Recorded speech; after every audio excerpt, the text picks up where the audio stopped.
Ok, então, em orientação a objeto com Python, nós vamos ter algumas diferenças de comparação com o C++ e com o Java. Então, a primeira coisa que você precisa certificar é que o Python esteja instalado corretamente no seu sistema e que o Eclipse esteja devidamente configurado para usar o Python na versão que você vai programar. No nosso caso, nós vamos usar a versão 3.x. Esse x vai depender da versão que está instalada no seu computador, mas o mais importante é a versão principal, que é a versão 3. Não se esqueça também de instalar o PyDev, que é um plugin do Eclipse para poder fazer a utilização do Eclipse com Python. E com isso ele vai instalar todas as ferramentas necessárias para poder você rodar a sua aplicação, e também vai instalar a perspectiva em Python, que está aqui PyDev. Então a gente tem aqui a de C e C++, PyDev e Java. A que está selecionada é a de PyDev, para que a gente possa programar em Python. Então, já existe um vídeo aqui no canal falando como instalar essa ferramenta, e eu crio esse projeto OO-Python justamente para nós fazermos a utilização do Python com orientação a objeto. Como o Python é uma linguagem interpretada, muita coisa não vai ser necessária, como por exemplo o processo de compilação e tudo mais. Então, vamos ao que interessa. Como criar uma classe com Python? Uma classe com Python nada mais é do que um arquivo em Python normal, só que contendo o código-fonte de uma classe. Então, eu vou clicar aqui com o botão direito, New, e vou criar um novo PyDev módulo, ou então um novo arquivo.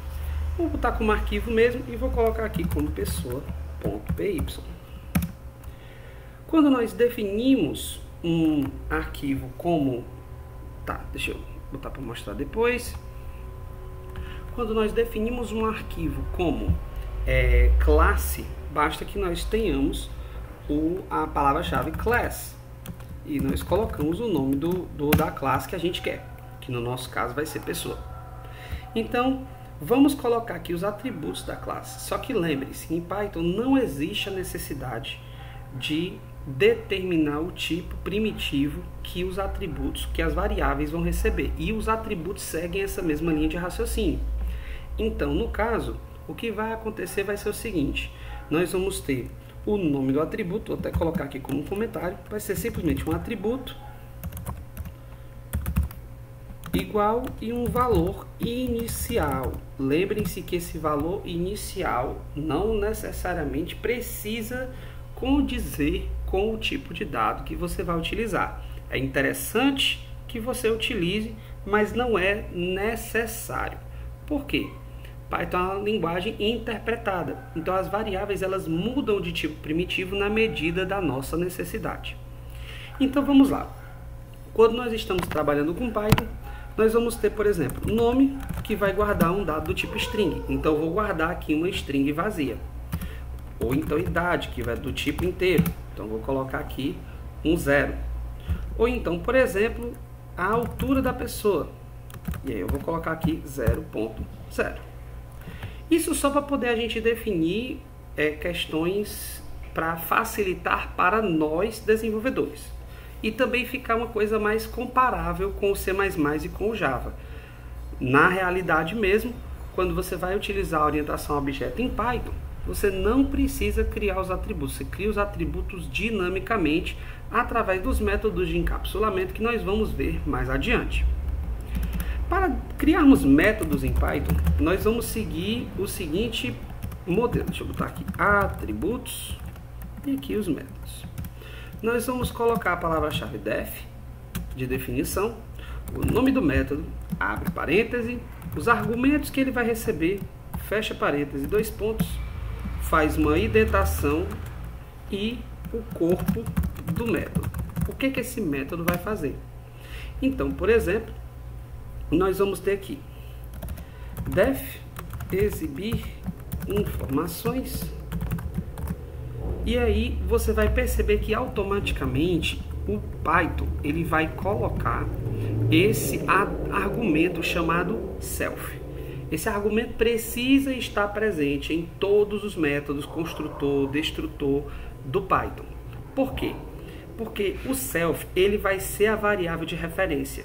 O Python, como é uma linguagem interpretada, ele precisa da referência do objeto que vai executar aquela ação. Ou seja, ele precisa da instância exata em que aquele método vai ser executado. Por isso a necessidade desse self, tá bom? Então, no caso, se você fosse colocar algum argumento aqui dentro, você deixaria o self, vírgula, e o nome do argumento que você quer. No nosso caso, não vou usar nenhum argumento e vou passar para simplesmente mostrar as informações na tela.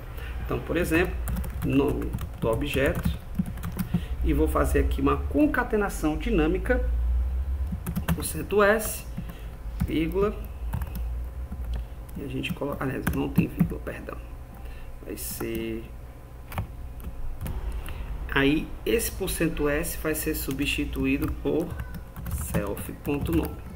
Se você preferir, você pode utilizar a concatenação implícita, né, em que você vai determinar ponto a ponto onde é que a concatenação vai acontecer. Por exemplo, print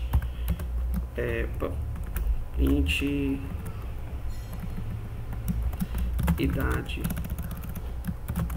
do objeto. E você faz uma concatenação com ponto, aliás, com vírgula, perdão, e a variável self.idade, certo? As duas maneiras são válidas para o Python 3, tá bom? E por último a altura, né, para a gente poder determinar aqui a altura do objeto. Vou fazer como concatenação explícita mesmo. Concatenação dinâmica, na verdade. E tá aqui a nossa classe. Nós vamos ter os nossos atributos e um método. Então, no caso, na nossa aplicação, na primeira coisa que nós precisamos fazer vai ser importar a classe. Se você não configurou a variável de ambiente Python Path, você vai precisar fazer o import da classe. Esse import é necessário para que o Python consiga reconhecer as classes que você quer executar. O Python, por padrão, só vai reconhecer a própria biblioteca padrão. Então, no caso, você vai precisar from, o nome do arquivo sem o ponto .py, que no caso é pessoa, import e a classe pessoa. Então, no caso, eu estou dizendo, do arquivo pessoa, importe a classe pessoa. O correto, o ideal, é que você faça um arquivo para cada classe. Mas, infelizmente, por conta do Python ser uma linguagem muito movida por questão de comunidade, muitas pessoas não seguem os padrões de desenvolvimento e acabam colocando várias classes dentro de um arquivo só. Isso é extremamente não recomendável, principalmente para quem está iniciando. Mas vamos continuar. Então, vou dizer o seguinte, Antônio é igual a pessoa.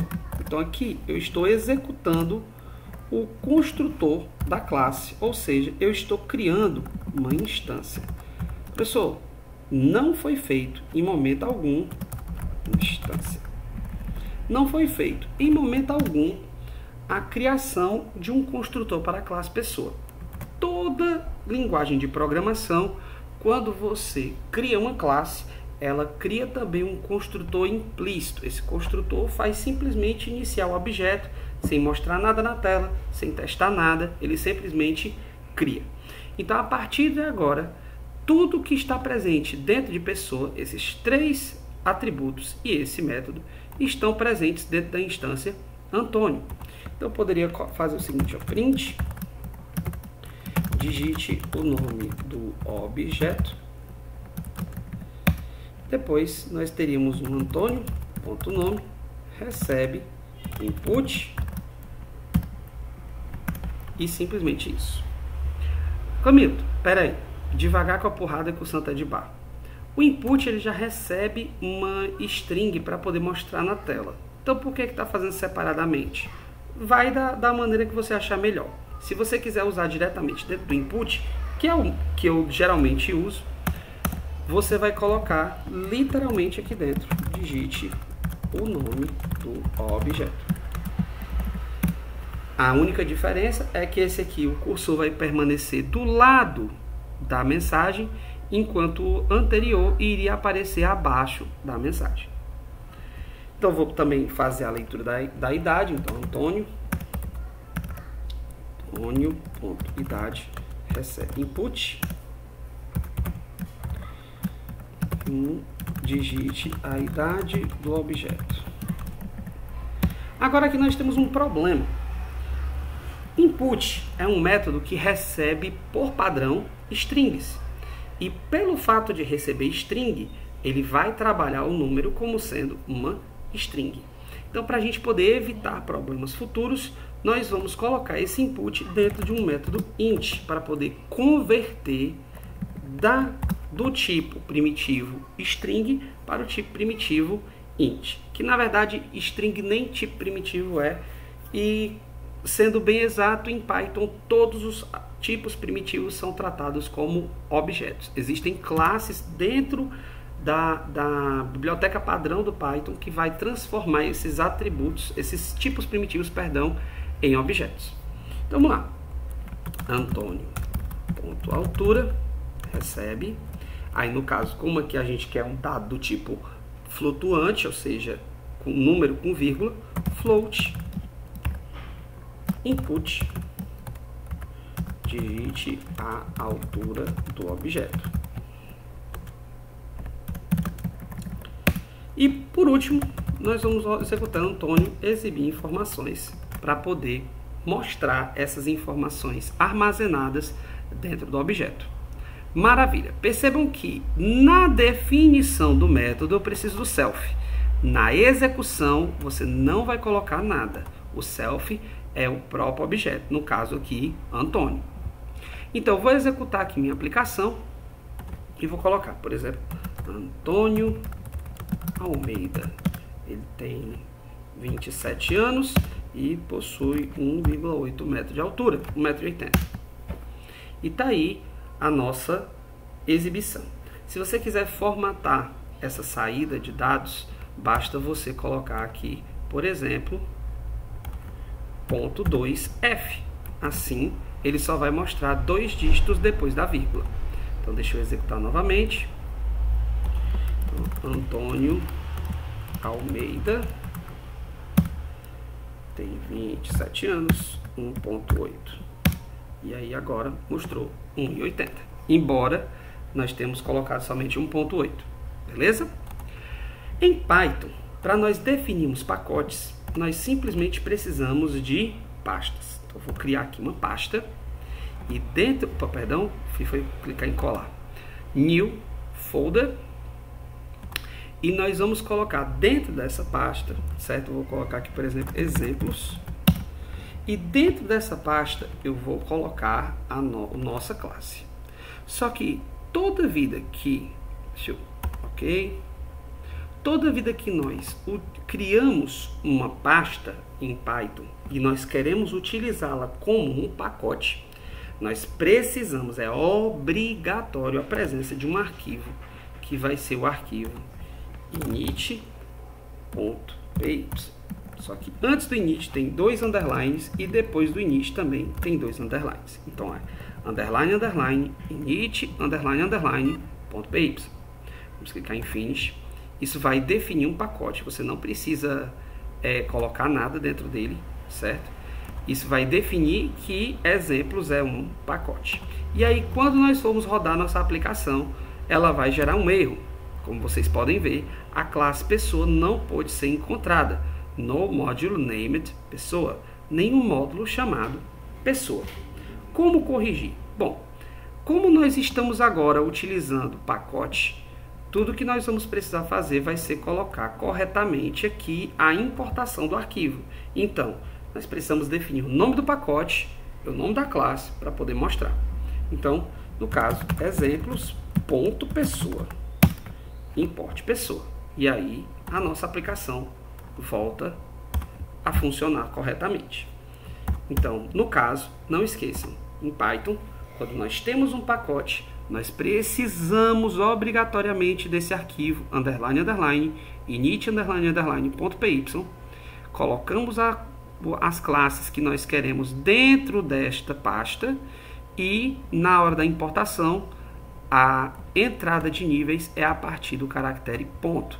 Então, se eu tivesse um outro pacote, eu colocaria o primeiro pacote, ponto, o segundo pacote e o nome da classe. Assim como no Java. Eu espero que vocês tenham entendido. Até a próxima videoaula.